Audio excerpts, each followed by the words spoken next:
Martina here, and today we're gonna make the tiniest landscapes I have ever done. Usually I work on a medium scale, like with the castle I did, or the tower fountain. But today I want to challenge myself and go super small and really just get into those nitty-gritty details. And to make it even cooler, we're gonna encase it all in some beautiful resin cubes. So I've made two concepts that I want to try to recreate. One is of this cozy watermill next to a river with some smoke in the chimney and light in the fireplace. The other is of this overgrown statue in the middle of the forest, taken over by nature where no one has been for centuries. And now, to avoid disaster, like with the underwater painting, we're gonna do a test pour of epoxy in here. So I'm just gonna drop a bunch of materials I'm planning to use, like some cardboard, some styrofoam, some foliage, and we'll glue it in place in here. And now we can do the test pour and see if the epoxy will act nicely together with all these weird materials. I know, it's a masterpiece, it looks beautiful.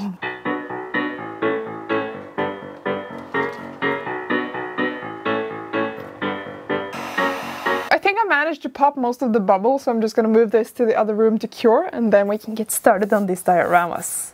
So I think I want to start with a cozy scene, and for that we're gonna need a watermill wheel as well as a house. Like, how do we go about actually making those things? I think the most accessible way of doing this is really just to make a 2D template first that I can cut out with some scissors, or you know, since I'm lazy, use the laser cutter. I've made a couple of patterns like this in the past, and it usually goes something like this. First, I'll make a super basic paper template of the shape I want, just to find the relative measurements between all the different parts. So that way I can make a little house I think looks nice, and then I can go back with a ruler and just measure, like, how long is this wall compared to that one, and so on and so forth. And then I go into Photoshop, make an A4 size document, because, you know, standard printer paper size, and start making all those shapes: the walls, the windows, the floors, roofs, doors, everything. At this point, we have some pretty good looking templates. And now I can just bring those into Inkscape and turn them into laser cutting patterns. And now I'm left with this template that I can use for eternity. I can scale it up or down, I can print it and cut it with a box knife or use a laser cutter. I think that's pretty awesome. Now I'm just gonna scale this down a bit because it's a lot larger than I'm thinking, and we can get started making this house.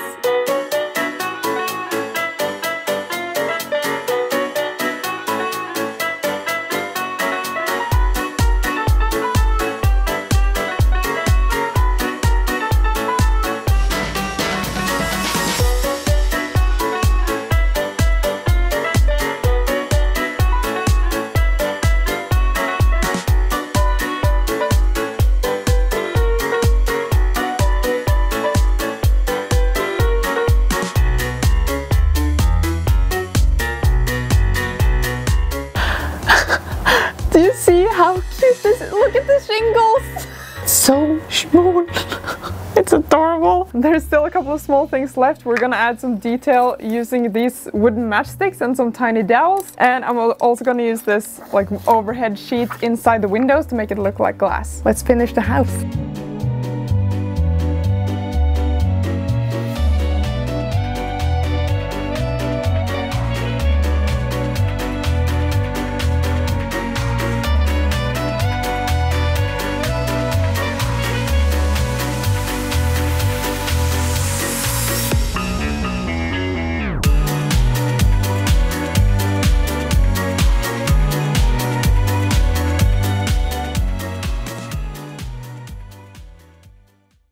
Okay, so I'm done assembling the house, and in the meantime I've been working on doing some 3D prints down here in the basement. I didn't film it because, well, look at these things, they're so small.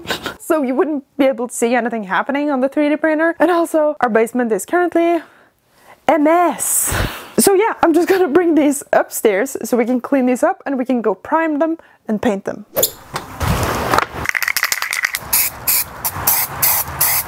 Finished priming, and now this just has to dry. In the meantime, I'm gonna go ahead and paint this house.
I'm super happy with how this cobblestone texture turned out. I haven't actually painted cobblestone on this scale before, and I think it turned out really cute. This is gonna look so good in the landscape. And talking about the landscape, I cut this square out to act as the base for everything, so I'm gonna find out now like where I want to place the house, and then I'm gonna use some polymer clay so we can start making the landscape here. And once the landscape is made, we're gonna paint all the tiny little miniatures.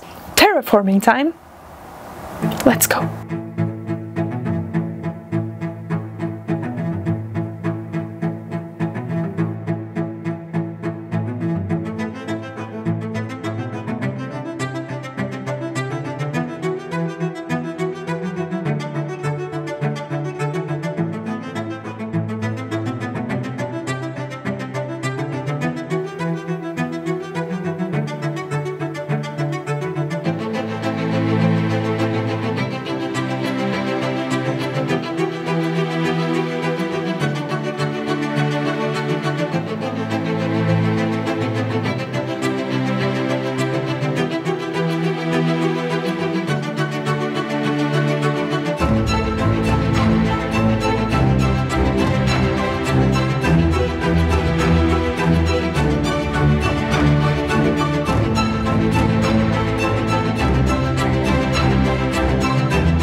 I just poured the epoxy river here, and I also just finished painting all these little miniatures, and oh my god, they are adorable! Before we can continue with this, we have to wait for the epoxy river to cure, so I'm just gonna put all of this to the side, and in the meantime we're gonna start working on the other diorama. The centerpiece on the other diorama is going to be this statue, and I found this super cool model of this woman with huge wings. It's perfect for this. So I 3D printed it, and I just have to take this apart, glue it together, and then try to paint it to look like stone. So now let's first of all remove these supports. There we go. Look at this. Oh, it's so cool. I have this little applicator that is filled with UV resin, and I have this UV torch. So I can just use the applicator to put on a little dab of whatever where I need it, and then use UV torch to cure it. It's really handy. Just dab some resin on there, and it's gonna cure in like a matter of seconds. Next wing, dab it on, and it's stuck. Oh, this is so pretty. Seriously, this model, gorgeous. We got it all cleaned up, so now we can bring it outside to prime it and try to paint it like stone.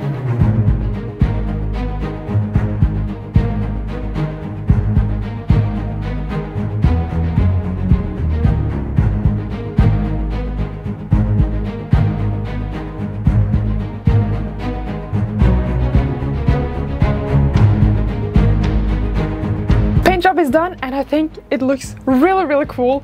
So now I'm gonna use some air drying clay and start making the landscape and try to integrate these into the landscape.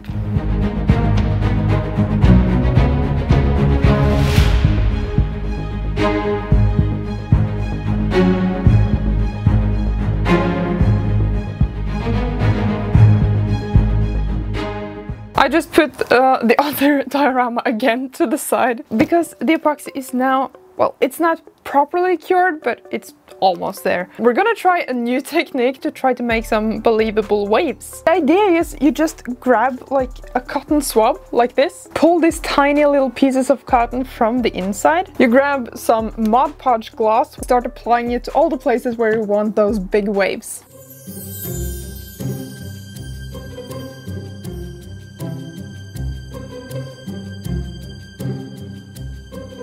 There we go. We won't actually be able to see what this will really look like until all the Mod Podge is completely dry. In the meantime, I'm just gonna start painting the remaining landscape here, and we can start putting on some flowers and some grass and just make this look nice.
So we have finally managed to mount everything on the diorama, and oh my god, it's looking so cute! And as you can see, I've already put it inside the casting mold, and there are some cables sticking out here from the lights inside, and I've just sealed off this hole with some hot glue. And I've also used some mold release on the inside here, so this should be easy to remove later. But now, let's have a look at the test we did earlier this video. There are a lot of very tiny bubbles here, and that's just because I didn't use either the vacuum chamber or a pressure chamber, and I'm planning to use a pressure chamber for this and just leave it in there while it's curing, so I don't think that's going to be an issue. And also there has been some color bleeding from some of the materials here, but I just made sure not to use any of those. So I think we're gonna have a successful pour here, but that does not mean I'm not terrified. I'm just gonna quickly go mix some epoxy and we can do this pour.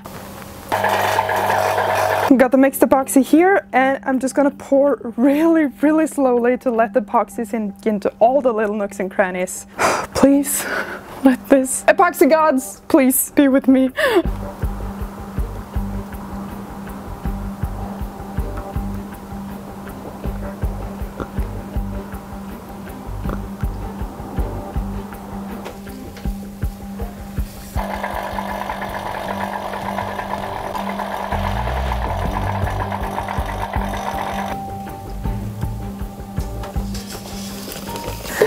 And now we pressurize.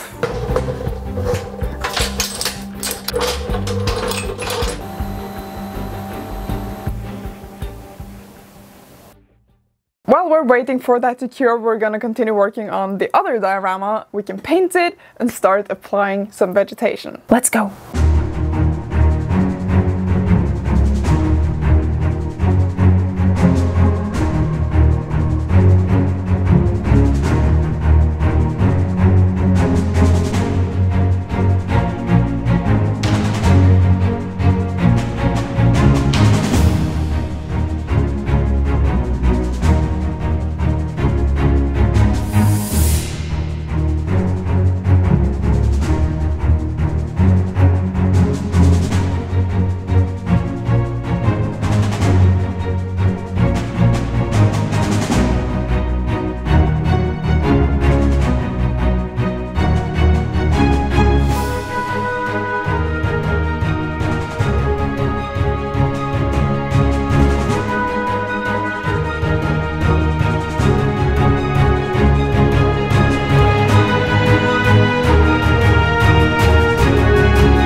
Second diorama is now finished.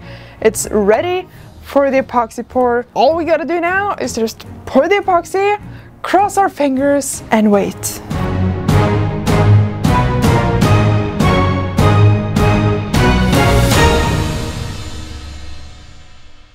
So since the epoxy has to cure for a while, I want to take this opportunity to tell you a little bit about World Anvil. So if you're a storyteller or a world builder of any kind, I really encourage you to listen up, because World Anvil is just an amazing tool for anyone who wants to create their own world. Like writers, artists, game masters, game developers, role players, doesn't matter, this tool's for you. World Anvil makes it possible to create a full-fledged wiki of your world. You can create detailed timelines, extensive family trees, overviews of family house relations or city relations, and it's just a bonus that everything looks amazing. You can also make interactive maps of your world and cities, where you can, for example, create trade routes and write articles on cities. And you can, of course, write articles on just about any topic you can think of to fit your world. And if you're in a writer's block, they have this really cool feature called world building prompts, where you're given a topic to write about so you can keep expanding your world. Now, the incredible part is World Anvil has a free version with all the basic features, so you can get started creating your own world today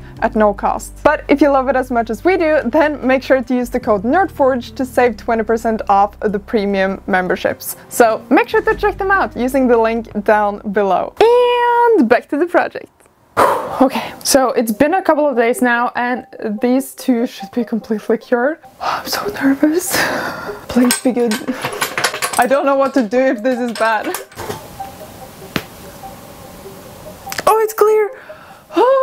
least it looks like it. Oh, it's beautiful. It has crawled in on itself a little bit, but oh my god, it's so clear. There are no bubbles, baby! Oh my god, let's take them upstairs so we can get these molds off.